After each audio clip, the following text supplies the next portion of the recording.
حضرت موسیٰ ہی کے زمانے کے اندر حضرت موسیٰ علیہ السلام جب چلے گئے کوئی دور پر اور پھر لوٹ کر آئے، سب واقعے کو جانتے ہیں کہ سامری نے پوری قوم کو بہکا دیا، گوسالہ پرستی کرنا شروع کر دی،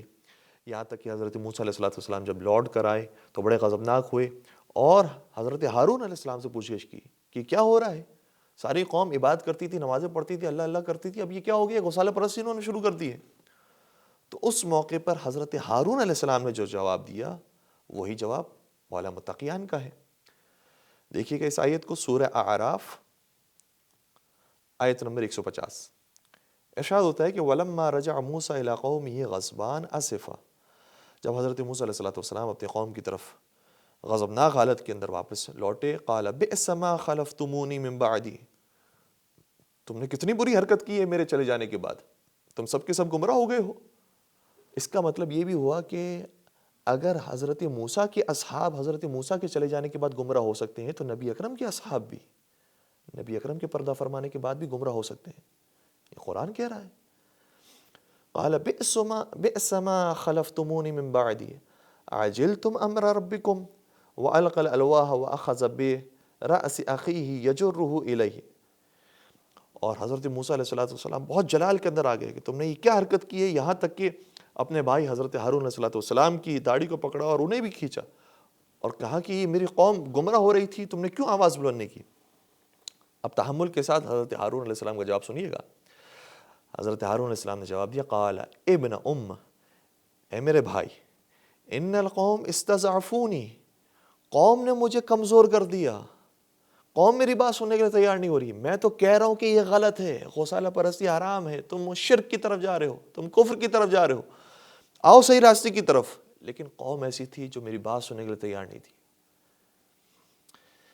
پوری تفصیل سے موجود نہیں ہے، لیکن آپ دیکھیے کہ وہی معاملات پیش آئے ہوں گے کہ جو مولا متقیان کے ساتھ پیش آئے۔ مولا متقیان کہہ رہے تھے تم غدیر کو بھول گئے ہو،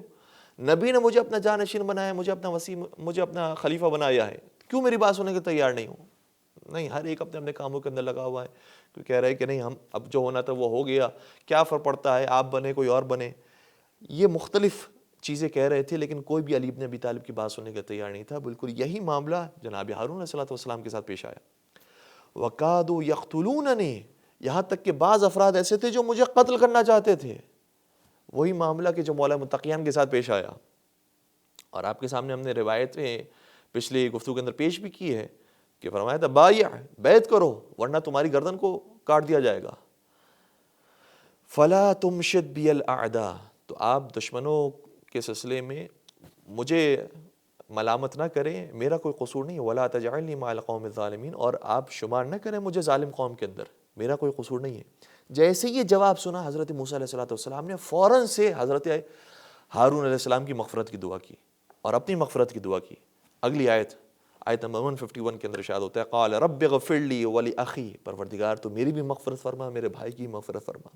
وادخلنی فی رحمتک، اور اپنی رحمت کے اندر مجھے داخل فرما، وانت ارحم الراحمین، کیونکہ تو سب سے زیادہ رحم کرنے والا ہے۔ یہ ہے انبیاء کی سیرت۔ اگر ظاہری طور پر کسی معاملے کا اندازہ نہ بھی ہو، جیسے انہیں صحیح معاملہ پتہ چلتا ہے تو پھر ایسا نہیں ہے کہ جو کمزور ہے اس کے اوپر پورا اپنا غصہ نکال دیا جائے، نہیں، معاملے کو دیکھا جاتا ہے، جہاں پر جو غلطی ہو رہی ہے اس کو دیکھا جاتا ہے، اور اس کے بعد فیصلہ ہوتا ہے کہ کون حق پر تھا اور کون باطل پر تھا۔ تو حضرت ہارون علیہ السلام نے جو نمونہ ہمارے سامنے پیش کیا ہے، بعین یہی نمونہ ہمیں مولا متقیان کی سیرت کے اندر بھی نظر آتا ہے، اور یہ حدیث بھی ایسی جو متفقون علیہ ہے کہ یا علی انت منی بمنزلۃ ہارون من موسیٰ الا انہ لا نبی بعدی، اے علی تجھے مجھ سے وہی نسبت حاصل ہے کہ جو حضرت ہارون علیہ السلام کو حضرت موسیٰ علیہ السلام سے حاصل تھی، مگر یہ کہ میرے بعد کوئی نبی نہیں آئے گا، لیکن جس طریقے سے ہارون موسیٰ کے وصی تھے اسی طریقے سے آپ میرے وصی ہوں گے۔